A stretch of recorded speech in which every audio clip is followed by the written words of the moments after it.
Welcome to the CANNA webinar. My name is Pieter Klaassen. I'm Grow Consultant from CANNA. Today's topic is pH. pH is a very difficult subject. To start with, what is pH?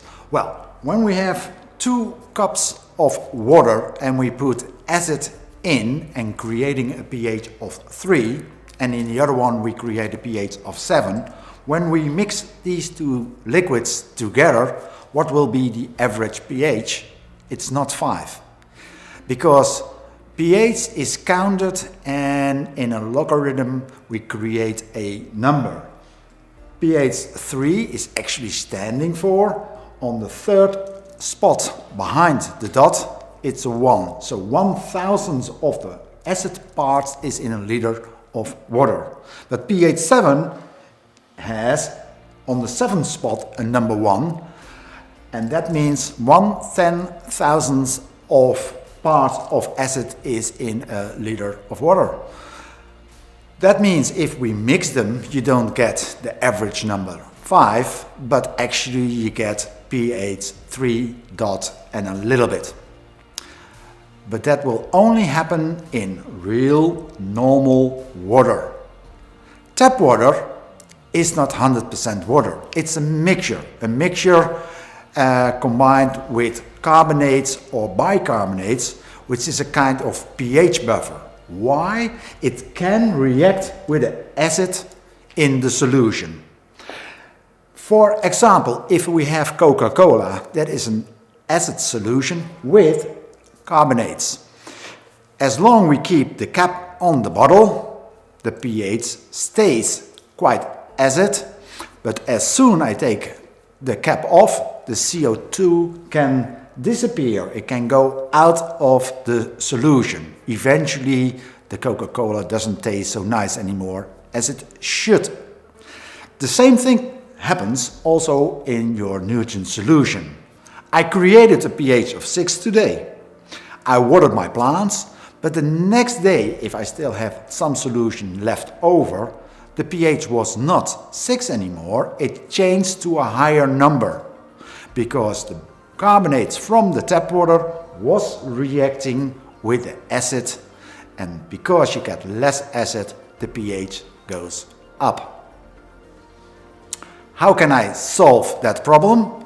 I can solve the problem by putting a styropor layer on top of the solution. When you give water, that layer will go down with the surface of the water, so CO2 cannot escape. In that way, the pH stays more stable in your solution. Roots, on the other hand, do breathe. So when we give water to the plant, actually we give it to the substrate, and the roots are standing in that substrate. By breathing, they need energy and oxygen, of course they get it, but they produce CO2, the same as we do when we breathe. But that CO2 stays in the substrate, in the solution, so actually it's the same reaction but other way around. And that means the substrate will acidify itself. That's not the only process what is happening and will influence the pH level. What will also happen is the uptake of nutrients, because they have an electric load, will change the pH. When the roots take nutrients, then depending on the electric load of that nutrients, if it is positive loaded, the pH will go up, and if it's negative loaded, the pH will go down. It all happens in the root zone in the substrate. We can show it also in a kind of balance.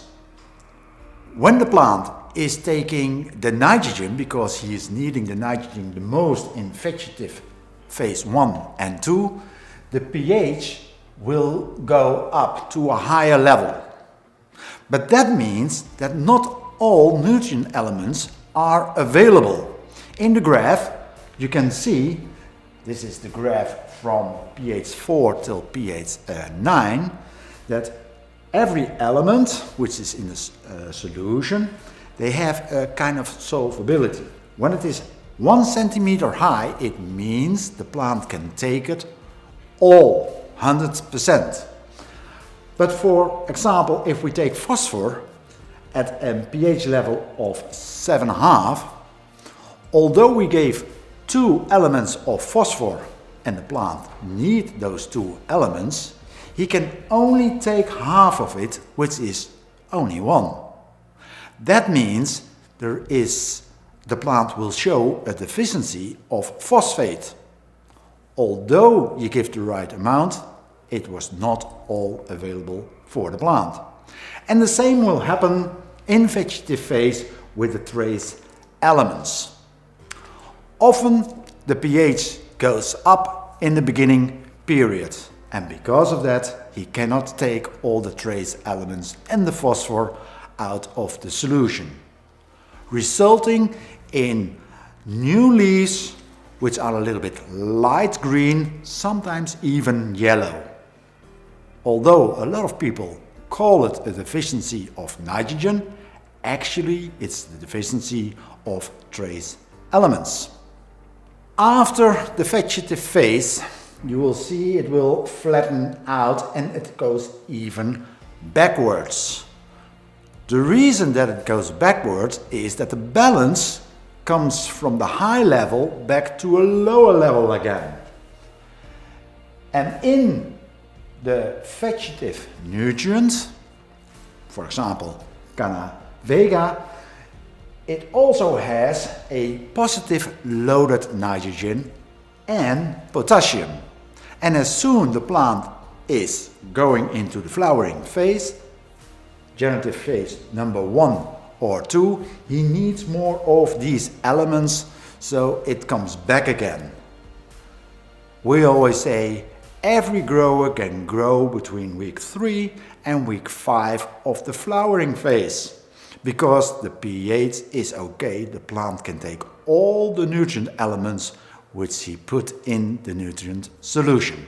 As you can see, between 5.2 and 6.2, all feeding elements are available for 100%. So the plant can take them all. So between 3 and 5, all growers can grow.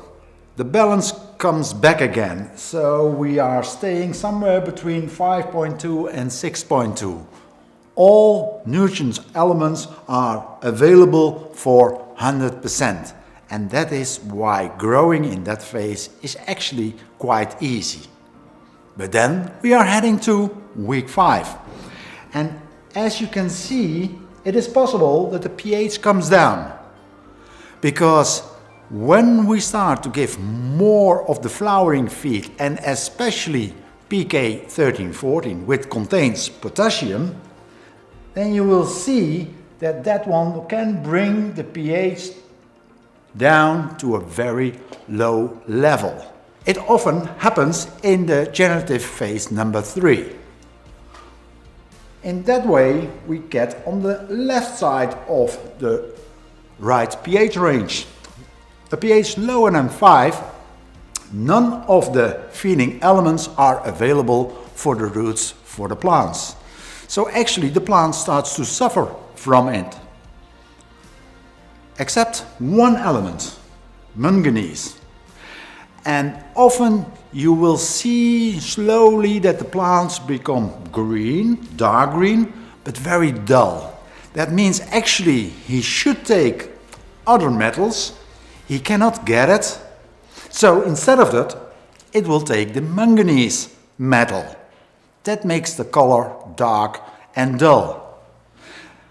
But it goes on, because some of those cells will even break. If you look at the leaf, then you see next to the veins small brown spots. It's an excess of the same manganese, because that's the only element he can still get.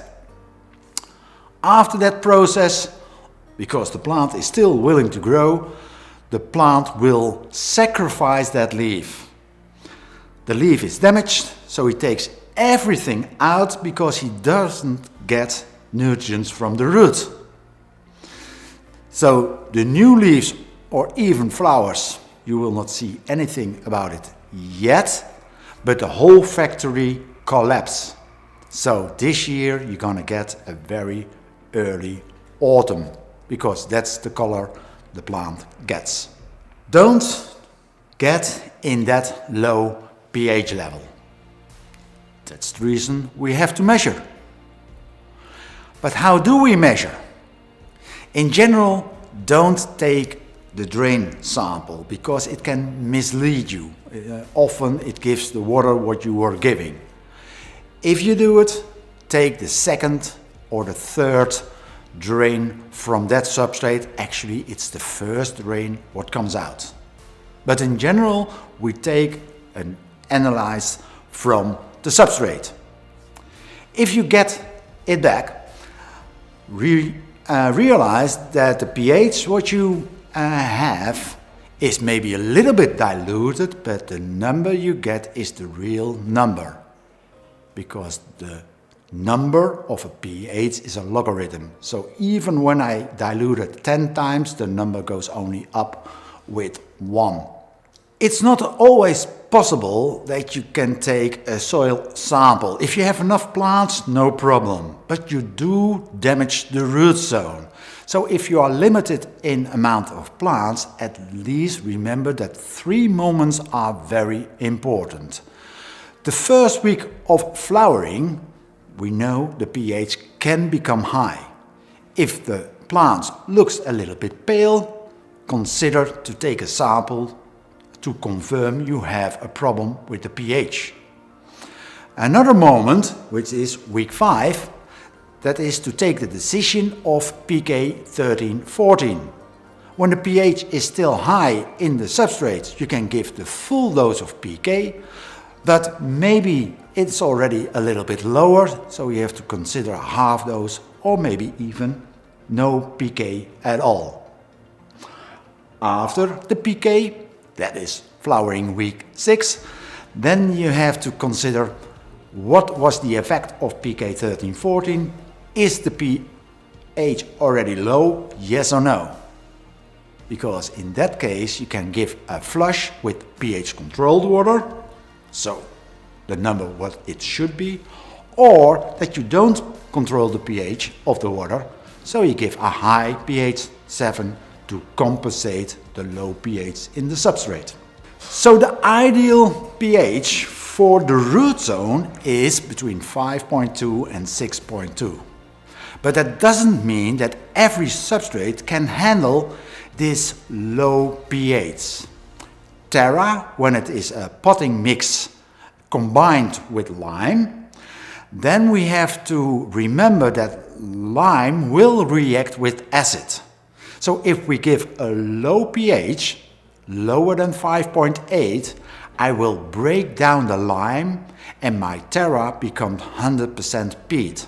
And peat has a pH of 4. You cannot grow on that low pH level, unless you grow in a different way, in a hydroponic way on that substrate. A lot of potting mixing are based on peat. And to avoid that low pH of the peat mix itself, what they do is they start growing in a hydroponic way. Of course, then you need an A and a B substrate, because in the A we have calcium, which we normally put in the terra mix. Another substrate, cocoa and cocoa, is still an organic product. Acid will damage organic products. So when the pH is too low, you break down the structure of your substrate. For cocoa and cocoa, we recommend a pH between 5.5 and 6.2. And of course, the low pH we give in the vegetative phase, 5.5, and when we go into flowering, we go up little by little till we reach 6.2 in flowering week 5. And for the hydroponic systems or recirculating system, you can make use of the full range from 5.2 in the beginning in vegetative phase and 6.2 the highest number, which is in the flowering week 5, 6, when we try to give the extra pK, 13, 14. For organic fertilizer, it's a totally different story. Actually, the pH is not important. The plant takes what it needs. But how does the plant do it? Well, I already explained that roots do breathe. They produce CO2, but in water it means they create acid. And with that acid, they can break down the organic structure of the fertilizer. An organic fertilizer has the elements bounded to it. So it has no EC level either. But when the root gives his acid, it will break the organic structure, and the potassium is temporary, a mineral, but it will absorb it and it is gone again. So actually it's the root who decides which element he wants to have. But you also have to watch out, because if you start to pH your water, then that acid from your water can break the organic fertilizer. And then, of course, that acid will break the potassium, in this case, from the organic fertilizer, which means you made a mineral fertilizer. Can you grow on it? Yes, you can still grow on it, but it's not the way how it should. And if you brought too much acid in, maybe you took too much nutrient elements from the organic structure, and then you can get an overdose even on an organic fertilizer. So in general, never control pH with organic fertilizers like BioCanna. But there is one exception. If you have very hard water, that hard water contains carbonates and bicarbonates. That bicarbonate can take the acid from the roots away and neutralize it. Actually, it's making water and CO2. That's not so important, but the problem is the acid which was produced by the root to break the organic structure is now vanished. That means the plant doesn't get his potassium what he was needed. How can you solve that problem? Well, the day before you start making your nutrients solution, what you do is you add some acid to that water. So actually you bring your pH to a level of 6. You leave it for 12 hours, and the next day you put in the organic fertilizer. Although the pH went up again, you don't pH it anymore. So only for hard water, it's an exception to pH the water before you add an organic fertilizer. This was the topic of pH. We can imagine that you still have some questions. Don't hesitate to contact us. We are specially for you to answer them. My name is Pieter Klaassen. Thank you for listening.